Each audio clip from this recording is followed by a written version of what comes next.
પ્રકરણ 21 જગત મારા ઘરમાં. પ્રસ્તાવના.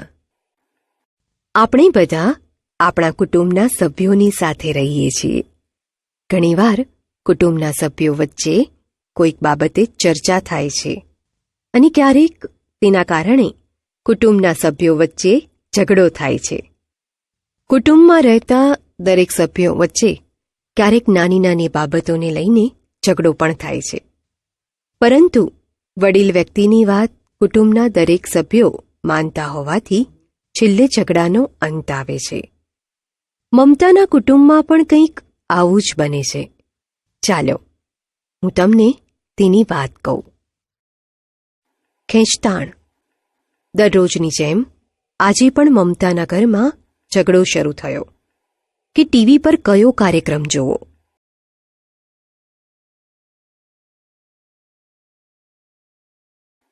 મમતાનો ભાઈ ક્રિકેટ મેચ જોવા ઈચ્છે છે, જ્યારે નાનકડી સેજલ પોતાના મનપસંદ ગીતો. મમતાના મમ્મી અને કાકી આમ તો ખાસ સખીઓ છે, પણ તેમની પસંદગી જુદી જુદી છે. મમતાના મમ્મીને સમાચાર જોવા ગમે તો કાકીને ધારાવાહિક એટલે કે સિરિયલ. મમતાને કાર્ટૂન જોવું છે અને તેના પપ્પાને ફૂટબોલ મેચ. મમતાના પપ્પા કહે છે કે તેઓને સાંજે જ ટીવી જોવા મળે છે. અંતે દરેક જણે ફૂટબોલ મેચ જ જોવી પડી. ચાલો વાત કરીએ. શું તમારા ઘરમાં પણ પંખા, ટીવી, સમાચાર પત્રો, ખુરશીઓ કે કોઈ બીજી વસ્તુઓ માટે ઝઘડો થાય છે? જો ઝઘડો થતો હશે તો તેનો અંત તો તમારા ઘરના વડીલ વ્યક્તિ જ લાવતા હશે, બરોબર ને? તમારા ઘરના કોઈ રસપ્રદ બનાવ વિશે વાત કરો જ્યારે કોઈ વસ્તુઓ માટે ઝઘડા થયા હોય. બાળમિત્રો, તમે બસમાં કે ટ્રેનમાં કેટલીક વખત બેસવાની જગ્યા માટે કે બીજા કોઈ કારણથી લોકોને ઝઘડતા જોયા હશે. તફાવત કેમ? બાળમિત્રો, ચાલો હું તમને બીજી એક વાત કહું. સાંજના 7 વાગ્યા છે. પ્રતિભા તેની બહેનપણીના ઘરેથી દોડતી દોડતી પોતાના ઘરે જઈ રહી છે. તેના ભાઈઓ સંદીપ અને સંજય તેમના મિત્રો સાથે શેરીમાં રમવામાં વ્યસ્ત છે. તેઓને ઘરે જવાની ઉતાવળ નથી. જો તેઓ ઘરે મોડા જાય તો પણ તેમને કોઈ લડશે નહીં. પ્રતિભાને લાગે છે કે આ બરાબર નથી. તેના માટે અલગ નિયમ અને તેના ભાઈઓ માટે બીજો નિયમ. આવું કેમ? પરંતુ તે શું કરે? તમારા ઘરમાં અથવા તમારા મિત્રોના ઘરમાં આવું થાય છે? તમે તેના વિશે શું વિચારો છો? શું છોકરાઓ અને છોકરીઓ, પુરુષો અને મહિલાઓ માટે અલગ અલગ નિયમો હોવા જોઈએ? નહીં ને? છોકરા અને છોકરીઓ બંને માટે એક જ સરખા નિયમો હોવા જોઈએ, બરાબર ને? સ્ત્રી પુરુષને સમોવડી છે. બંને જીવનરથના 2 પૈડા છે. સમાજની આપણી જૂની માન્યતાને ત્યજી દેવી જોઈએ. સ્ત્રીને પણ પુરુષ જેટલું જ સન્માન મળવું જોઈએ. જો છોકરીઓએ છોકરાઓ માટેના અને છોકરાઓએ છોકરીઓ માટેના પરંપરાગત રીતે ચાલ્યા આવતા નિયમો પાળવાના હોય તો શું થશે? વિચારો તો. જો આવું થાય તો બધાને પરેશાની ઊભી થાય. પરંપરાગત ચાલ્યા આવતા નિયમોમાં હંમેશા પુરુષ પ્રધાન સમાજની જ વાત વિચારવામાં આવી છે. તેથી જો આવું થાય તો છોકરાઓ મહિલા પ્રધાન સમાજને સ્વીકારી ન શકે અને ઝઘડા થાય. વ્યવસ્થા ભાંગી પડે, બરાબર ને? મીના કાકી. બાળમિત્રો, ચાલો હું તમને બીજી એક વાત કહું. એક દિવસ મીના કાકી, પિન્ટુ અને પિંકી તથા તેમના મિત્રોને દરિયા કિનારે લઈ ગયા. તેઓ રેતી અને પાણીમાં રમ્યા, ચકડોળની સવારી કરી. ત્યારબાદ તેમણે ભેળપૂરી ખાધી અને ફુગ્ગાઓ લીધા. પછી દરેકે બરફગોળો, ગુલ્ફીની મજા માણી. ગુલ્ફી વેચનારે પૈસા લેવામાં ભૂલ કરી તેણે 7ના બદલે 5 ગુલ્ફીના પૈસા જ ગણ્યા. બાળકોએ વિચાર્યું, આપણા પૈસા બચ્યા. પરંતુ મીના કાકીએ ગુલ્ફી વેચનારને 7 ગુલ્ફીના પૈસા ચૂકવ્યા. મીના કાકીએ તે દિવસે જે કર્યું તે બાળકો હંમેશા યાદ રાખશે અને બાળકોમાં પ્રમાણિકતાના ગુણ કેળવાશે. બરોબર ને? તમારી કલ્પનાથી આ વાર્તાનો અંત બદલાવીને, એટલે કે ગુલ્ફીવાળાની પ્રમાણિકતા પર વાર્તા તમારી નોટબુકમાં લખો અને કહો, તમારા કુટુંબમાં કોઈ મીના કાકી જેવું છે? કોણ? જો મીના કાકીએ ગુલ્ફી વેચનારને ઓછા પૈસા ચૂકવ્યા હોત તો બાળકોએ શું વિચાર્યું હોત? આ વિશે તમે શું વિચારો છો? જો મીના કાકીએ ગુલ્ફી વેચનારને ઓછા પૈસા ચૂકવ્યા હોત તો બાળકોના મનમાં મીના કાકી અપ્રમાણિક છે અને ગરીબો પ્રત્યે દયાળુ નથી એવી છાપ ઊભી થાત. તમે પણ આવું જ વિચારતા હશો, બરોબર ને? હું શું કરું? બાળમિત્રો, વાતો સાંભળવાની મજા આવે છે ને? વાતો પરથી તમને નવા નવા પાઠો પણ શીખવા મળે છે, બરોબર ને? તો ચાલો હું તમને બીજી એક વાત કહું. અક્ષય તેની દાદીને ખૂબ ચાહે છે. તેની દાદી પણ તેને ખૂબ જ વહાલ કરે છે. તે સ્વચ્છતાના ખૂબ જ આગ્રહી છે. અનિલ અક્ષયનો મિત્ર છે.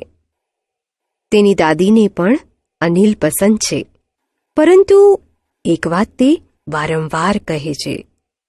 તેણે અનિલના ઘરે કોઈ વસ્તુ ખાવાની કે પીવાની નહીં, કારણ કે તેના ઘરે અવારનવાર કોઈને કોઈ બીમાર રહે છે. એક દિવસ અનિલના ઘર નજીકના મોટા મેદાનમાં વોલીબોલ મેચ હતી. તે દિવસે ખૂબ ગરમી હતી અને દરેક જણ મેચ પછી ખૂબ જ થાક્યા હતા અને તરસ્યા પણ થયા હતા. અનિલે બધાને તેના ઘરે આમંત્રણ આપ્યું. અનિલની માતાએ બધાને પાણી આપ્યું. બધાએ પાણી પીધું. જ્યારે અનિલે પાણીનો પ્યાલો અક્ષયને આપ્યો ત્યારે તેને અચાનક તેના દાદીની ચેતવણી યાદ આવી. અક્ષય અનિલ સામે જોઈ રહ્યો હતો. તે જાણતો ન હતો કે શું કરે. ચાલો હવે આ વાર્તા પરથી કેટલાક પ્રશ્નો વિચારીએ. તમને શું લાગે છે? અક્ષય શું કરશે? પાણી પી લેશે કે નહીં પીવે? નહીં પીવે, ખરું ને? અક્ષય કેમ મૂંઝવણમાં છે? અક્ષય એ માટે મૂંઝવણમાં છે કે દાદીમાએ તેને અનિલના ઘરે કોઈ પણ વસ્તુ ખાવા પીવા માટે ના કહી છે. પરંતુ તે મિત્રતાને લીધે પાણીનો પ્યાલો લેવાની ના કહી શકે તેમ નથી. અક્ષયની દાદીએ તેને અનિલના ઘરે પાણી પણ ન પીવાની ચેતવણી કેમ આપી? અક્ષયના દાદીમાં સ્વચ્છતાના ખૂબ જ આગ્રહી છે. અનિલના ઘરે અવારનવાર કોઈને કોઈ બીમાર રહે છે. દાદીમા એમ સમજે છે કે અનિલના ઘરે સ્વચ્છતા જળવાતી નથી, તેથી તેના ઘરેથી બીમારી જવાનું નામ નથી લેતી. અક્ષય જો અનિલના ઘરે પાણી પીવે તો તે પણ બીમાર પડી જાય તેવી સંભાવના હોવાથી અક્ષયના દાદીએ તેને અનિલના ઘરે પાણી ન પીવાની ચેતવણી આપી છે. તમે અક્ષયના દાદી સાથે સહેમત છો? તમારા મતે અક્ષયે શું કરવું જોઈએ? અક્ષયે સૌપ્રથમ પાણીના પ્યાલાને જોવો જોઈએ.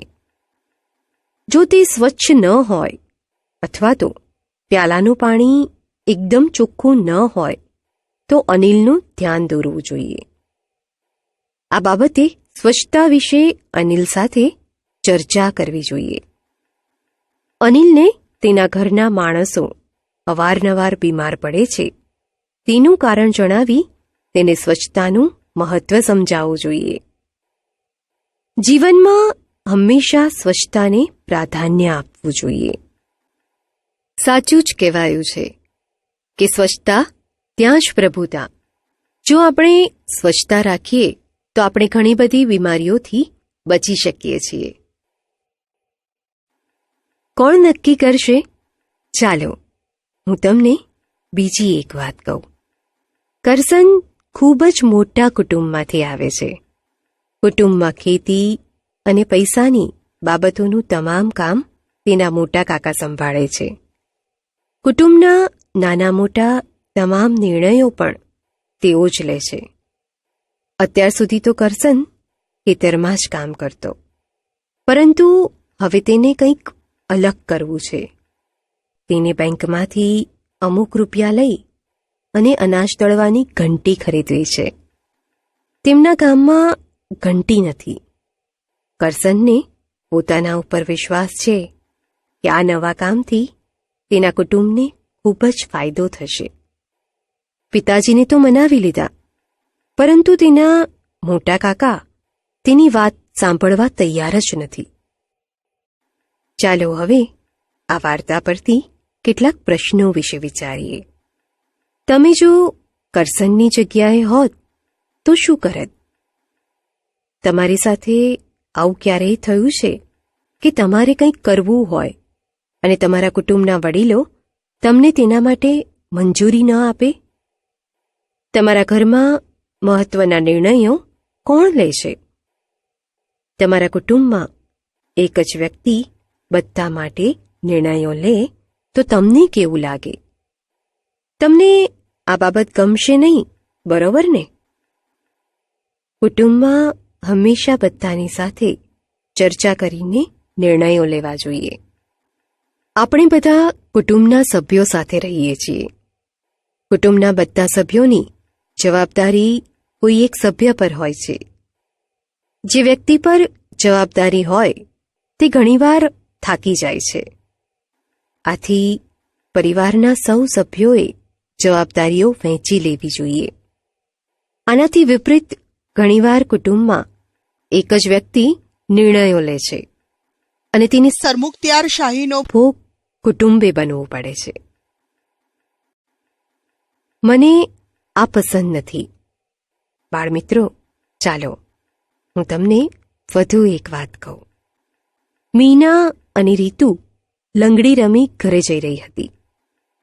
મીનાએ રીતુનો હાથ ખેંચીને કહ્યું, આવ, મારા ઘરે આવ. તારા કાકા ઘરે છે? જો તે હશે તો હું નહીં આવું. રીતુએ જવાબ આપ્યો, પણ તું આ શું કહે છે? કાકા તને પસંદ કરે છે. તે કહે છે તારી મિત્ર રીતુને ઘરે લઈ આવ. હું તમને બંનેને ઘણી બધી ચોકલેટ આપીશ. રીતુએ તેનો હાથ મીના પાસેથી છોડાવીને કહ્યું, મને તારા કાકાથી ડર લાગે છે. તે મારો હાથ પકડે છે તે મને નથી ગમતું. આટલું કહીને રીતુ ઘરે જતી રહી. ચાલો હવે આ વાર્તા પરથી કેટલાક પ્રશ્નો વિશે વિચારીએ. તમને ક્યારેય કોઈનું અડવું પસંદ ન હોય એવું બન્યું છે? કોનું અડવું તમને પસંદ નથી? જો તમે રીતુની જગ્યાએ હોવ તો શું કરો? જ્યારે આવી ઘટના બને ત્યારે બીજું શું કરી શકાય? ચર્ચા કરો. આવી ઘટના બને ત્યારે તે ઘટના પાછળના કારણો જાણવા જોઈએ.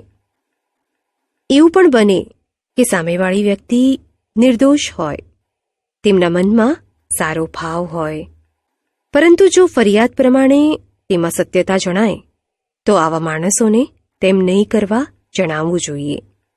તથા હું મારી મમ્મીને કહી દઈશ તેમ કહેવું જોઈએ. આમ છતાં તેનું વર્તન સુધરે નહીં તો મમ્મી પપ્પાને વાત કરી તેમને ઉઘાડા પાડવા જોઈએ. દરેકનું અડવું સરખું નથી હોતું.